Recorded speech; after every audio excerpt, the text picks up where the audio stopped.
बिल्कुल नहीं, और मैं ऐसे आदमी को जानना भी नहीं चाहता जो निरीह राह चलतों पर लोटे के वार करे।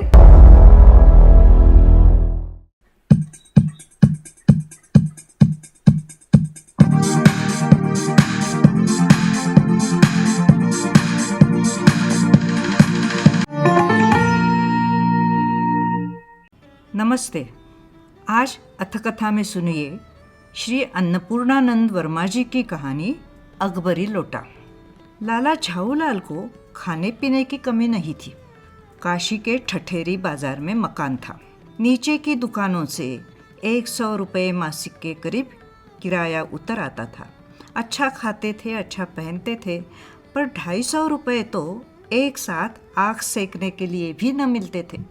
इसलिए जब उनकी पत्नी ने एक दिन एकाएक 250 रुपये की मांग पेश की, तब उनका जी एक बार जोर से सनसनाया और फिर बैठ गया। उनकी ये दशा देखकर पत्नी ने कहा, डरिए मत, आप देने में असमर्थ हो तो मैं अपने भाई से मांग लूं। लाला झाऊलाल तिलमिला उठे।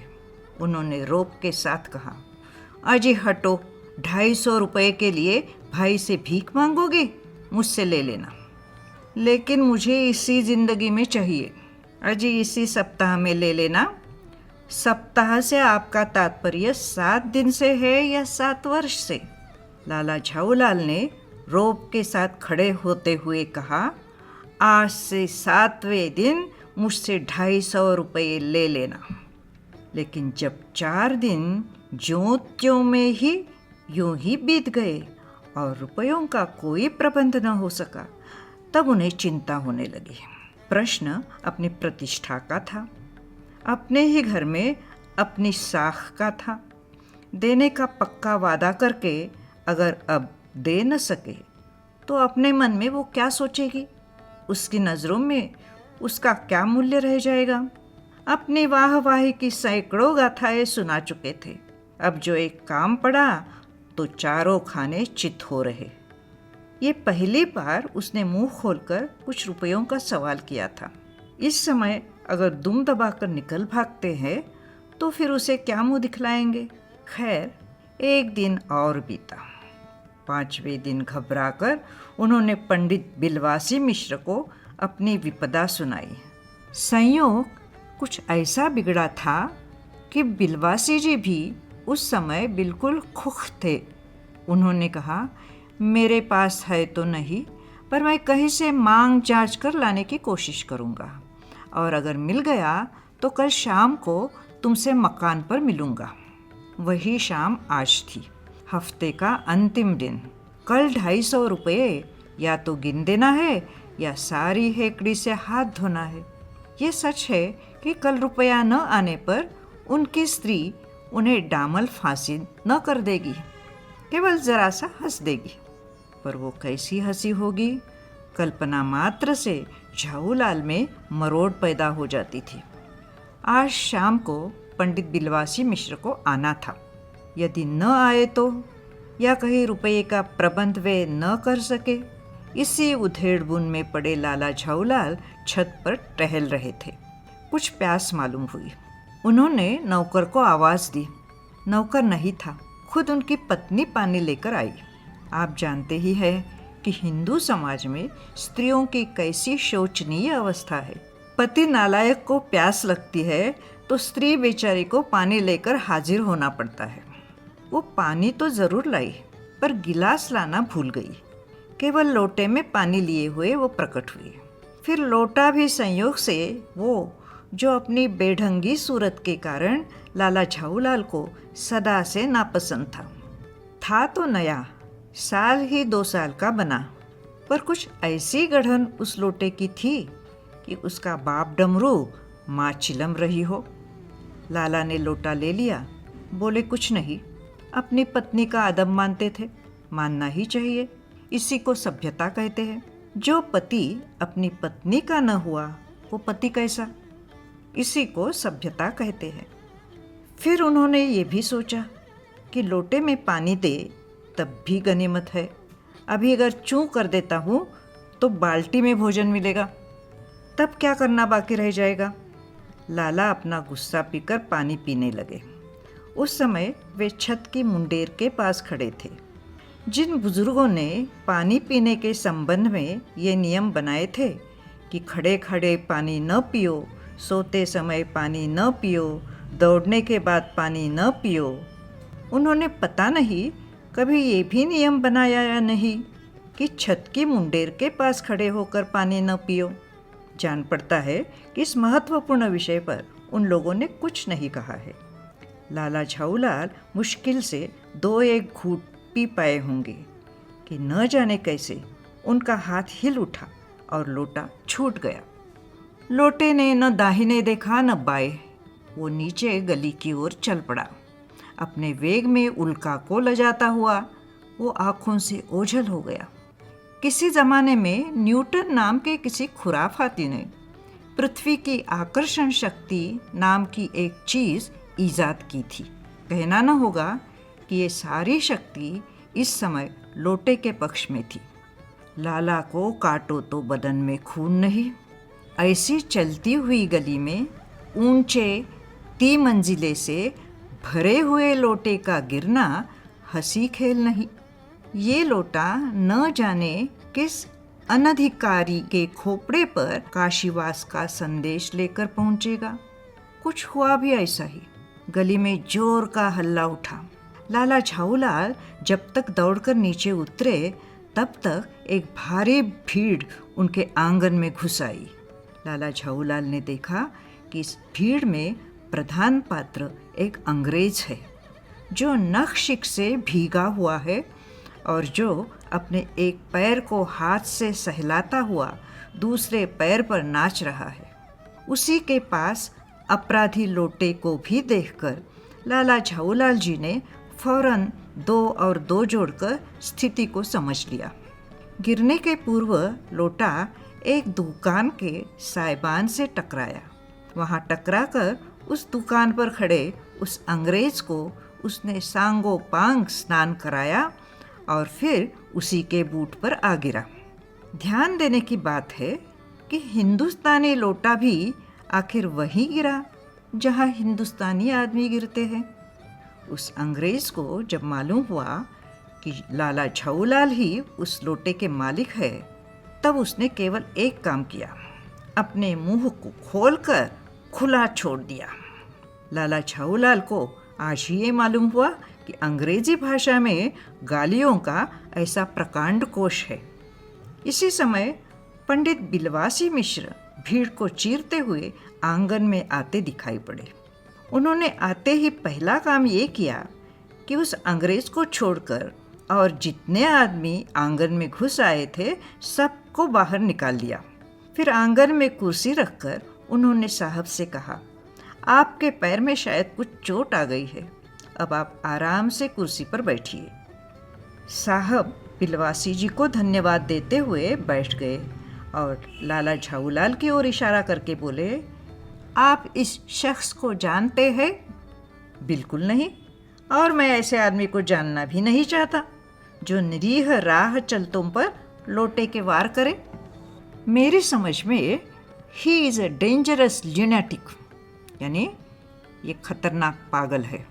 नहीं, मेरी समझ में he is a dangerous criminal. परमात्मा ने लाला झाऊलाल की आँखों को इस समय कहीं देखने के साथ खाने की भी शक्ति दे दी होती तो ये निश्चय है कि अब तक बिलवासी जी को वे अपनी आँखों से खा चुके होते।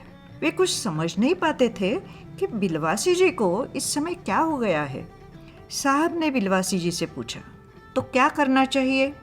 पुलिस में इस मामले की रिपोर्ट कर दीजिए जिससे ये आदमी फौरन हिरासत में ले लिया जाए। पुलिस स्टेशन है कहाँ? पास ही है, चलिए मैं बताऊँ। चलिए, अभी चला। आपकी इजाज़त हो तो पहले मैं इस लोटे को इस आदमी से खरीद लूँ। क्यों जी, बेचोगे? मैं 50 रुपये तक इसके दाम दे सकता हूँ। लाला झाऊलाल तो चुप रहे, पर साहब ने पूछा, इस रद्दी लोटे के आप 50 रुपये क्यों दे रहे हैं? आप इस लोटे को रद्दी बताते हैं? आश्चर्य! मैं तो आपको एक विज्ञ और सुशिक्षित आदमी समझता था। आखिर बात क्या है, कुछ बताइए भी। जनाब, ये एक ऐतिहासिक लोटा जान पड़ता है। जान क्या पड़ता है, मुझे पूरा विश्वास है। ये वो प्रसिद्ध अकबरी लोटा है जिसकी तलाश में संसार भर के म्यूजियम परेशान है। ये बात? जी जनाब, 16वीं शताब्दी की बात है। बादशाह हुमायूं शेर शाह से हार कर भागा था और सिंध के रेगिस्तान में मारा मारा फिर रहा था। एक अवसर पर प्यास से उसकी जान निकल रही थी। उस समय एक ब्राह्मण ने इसी लोटे से पानी पिलाकर उसकी जान बचाई थी। हुमायूं के बाद अकबर ने उस ब्राह्मण का पता लगाकर उससे इस लोटे को ले लिया और इसके बदले में उसे इसी प्रकार के 10 सोने के लोटे प्रदान किए। ये लोटा सम्राट अकबर को बहुत प्यारा था, इसी से इसका नाम अकबरी लोटा पड़ा। वो बराबर इसी से वजू करता था।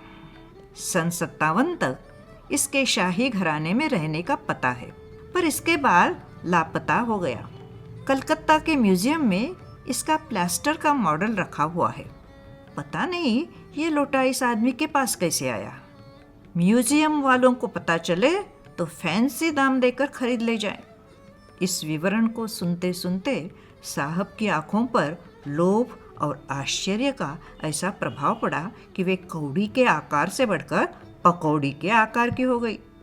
उसने बिलवासी जी से पूछा, तो आप इस लोटे का क्या करिएगा? मुझे पुरानी और ऐतिहासिक चीज़ों के संग्रह का शौक है। मुझे भी पुरानी और ऐतिहासिक चीज़ों के संग्रह का शौक है। जिस समय ये लोटा मेरे ऊपर गिरा था उस समय मैं यही कर रहा था। उस दुकान से पीतल की कुछ पुरानी मूर्तियाँ खरीद रहा था। जो कुछ हो, लोटा मैं ही खरीदूंगा। वाह, आप कैसे खरीदेंगे? मैं खरीदूंगा, ये मेरा हक है। हक है? ज़रूर हक है। ये बताइए, उस लोटे के पानी से आपने स्नान किया या मैंने? आपने। वो आपके पैरों पर गिरा या मेरे? आपके। अंगूठा उसने आपका भुरता किया या मेरा? आपका। इसलिए उसे खरीदने का हक मेरा है। ये सब झोल है। दाम लगाइए, जो अधिक दे वो ले जाए। यही सही, आप उसका 50 रुपया लगा रहे थे। मैं 100 देता हूँ, मैं 150 देता हूँ, मैं 200 देता हूँ, अजी मैं 250 देता हूँ। ये कहकर बिलवासी जी ने 250 के नोट लाला झाऊलाल के आगे फेंक दिए। साहब को भी ताव आ गया। उसने कहा, आप 250 देते हैं तो मैं 500 देता हूँ। अब चलिए। बिलवासी जी अफसोस के साथ अपने रुपए उठाने लगे, मानो अपनी आशाओं की लाश उठा रहे हो। साहब की ओर देखकर उन्होंने कहा, लोटा आपका हुआ, ले जाइए। मेरे पास 250 से अधिक नहीं है। ये सुनना था कि साहब के चेहरे पर प्रसन्नता की कूंची फिर गई। उसने झपट कर लोटा लिया और बोला, अब मैं हंसता हुआ अपने देश लौटूंगा। मेजर डगलस की डींग सुनते सुनते मेरे कान पक गए थे। मेजर डगलस कौन है? मेजर डगलस मेरे पड़ोसी है। पुरानी चीज़ों के संग्रह करने में मेरी उनकी होड़ रहती है। गत वर्ष वे हिंदुस्तान आए थे और यहाँ से जहांगीरी अंडा ले गए थे। जहांगीरी अंडा? हाँ, जहांगीरी अंडा। मेजर डगलस ने समझ रखा था कि हिंदुस्तान से वे ही अच्छी चीज़ें ले सकते हैं। पर जहांगीरी अंडा है क्या? आप जानते होंगे कि एक कबूतर ने नूरजहां से जहांगीर का प्रेम कराया था। जहांगीर के पूछने पर कि मेरा एक कबूतर तुमने कैसे उड़ जाने दिया, नूरजहां ने उसके दूसरे कबूतर को उड़ाकर बताया था कि ऐसे। उसके इस भोलेपन पर जहांगीर दिलो जान से निछावर हो गया। उसी क्षण से उसने अपने को नूरजहां के हाथ कर दिया। कबूतर का यह एहसान वो नहीं भूला। उसने एक अंडे को बड़े जतन से रख छोड़ा। एक बिल्लौर के हांडी में वो उसके सामने टंगा रहता था। बाद में वही अंडा जहांगीरी अंडा के नाम से प्रसिद्ध हुआ। उसी को मेजर डगलस ने पारसाल दिल्ली में एक मुसलमान सज्जन से 300 रुपयों में खरीदा। ये बात? हाँ, पर अब मेरे आगे दून की नहीं ले सकते। मेरा अकबरी लोटा उनके जहांगीरी अंडे से भी एक पुश्त, एक पीढ़ी पुराना है। इस रिश्ते से तो आपका लोटा उस अंडे का बाप हुआ। साहब ने लाला झाऊलाल को 500 रुपये देकर अपनी राह ली। लाला झाऊलाल का चेहरा इस समय देखते बनता था। जान पड़ता था कि मुंह पर 6 दिन की बढ़ी हुई दाढ़ी का एक एक बाल मारे प्रसन्नता के लहरा रहा है। उन्होंने पूछा, बिलवासी जी, मेरे लिए 250 रुपया घर से लेकर आए, पर आपके पास तो थे नहीं। इस भेद को मेरे सिवा मेरा ईश्वर ही जानता है। आप उसी से पूछ लीजिए, मैं नहीं बताऊंगा। पर आप चले कहाँ? अभी मुझे आपसे काम है 2 घंटे तक। 2 घंटे तक? हाँ, और क्या। अभी मैं आपकी पीठ ठोकर शाबाशी दूंगा, 1 घंटा इसमें लगेगा। फिर गले लगाकर धन्यवाद दूंगा, 1 घंटा इसमें भी लग जाएगा। अच्छा, पहले 500 रुपये गिनकर सहेज लीजिए। रुपया अगर अपना हो तो उसे सहेजना एक ऐसा सुखद मनमोहक कार्य है कि मनुष्य उस समय सहज में ही तन्मयता प्राप्त कर लेता है। लाला झाऊलाल ने अपना कार्य समाप्त करके ऊपर देखा, पर बिलवासी जी इस बीच अंतर्धान हो गए थे। उस दिन रात्रि में बिलवासी जी को देर तक नींद नहीं आई। वे चादर लपेटे चारपाई पर पड़े रहे। 1 बजे वे उठे। धीरे से, बहुत धीरे से अपनी सोई हुई पत्नी के गले से उन्होंने सोने की वो सिकड़ी निकाली जिसमें एक ताली बंधी हुई थी। फिर उसके कमरे में जाकर उन्होंने उस ताली से संदूक खोली। उसमें 250 के नोट ज्यों के त्यों रखकर उन्होंने उसे बंद कर दिया। फिर दबे पांव लौटकर ताली को उन्होंने पूर्ववत अपनी पत्नी के गले में डाल दिया। इसके बाद उन्होंने हंसकर अंगड़ाई ली। अंगड़ाई लेकर लेट रहे और लेट कर मर गए। दूसरे दिन सुबह 8 बजे तक वे मरे रहे।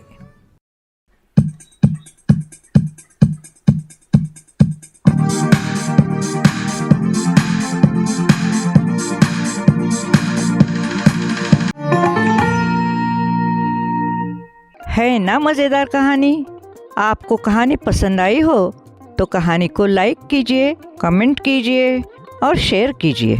और हाँ, हमारे अथकथा चैनल को ज़रूर सब्सक्राइब कीजिए। तो जल्द ही मिलेंगे एक और नई कहानी के साथ। नमस्कार।